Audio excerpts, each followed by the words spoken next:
The governor does follow through with that EFM. Experts say it's going to still take years to finally resolve Detroit's financial problems, and some people say a bankruptcy is still the final but possible option. That big B word. Now, 7 Action News reporter Jim Kirshner tells us bankruptcy worked for Chrysler and GM, raising the question tonight, why not Detroit? History was already made when General Motors went through bankruptcy and got rid of billions in debt. Can the same thing work across the street?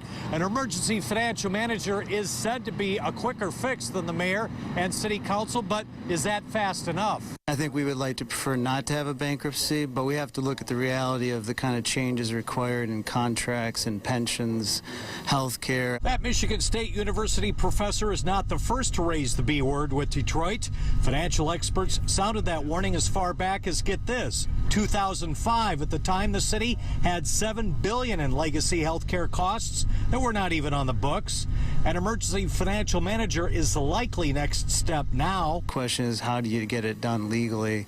And I think there's a lot of open questions about how that can be done, even under the financial stability agreement or an emergency manager. An EFM would be put in place for only 18 months and then could be voted out by a majority of the city council and the mayor under the new state law that goes into effect March 28th.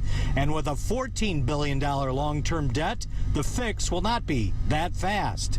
Detroit bankruptcy will take several years, so that is a concern. And I think the city has to look at what can be done and what can't be done and try and fix some of the problems without bankruptcy, because bankruptcy has some real potential disadvantages. At this morning's hearing in Lansing over the state takeover, the stakeholders, unions, and their pension funds, who would stand to lose the most in a bankruptcy, the acting new city attorney says that fight is coming down the road. I would predict that if this action leads to the appointment of an emergency manager, this will be another wave of similarly placed lawsuits.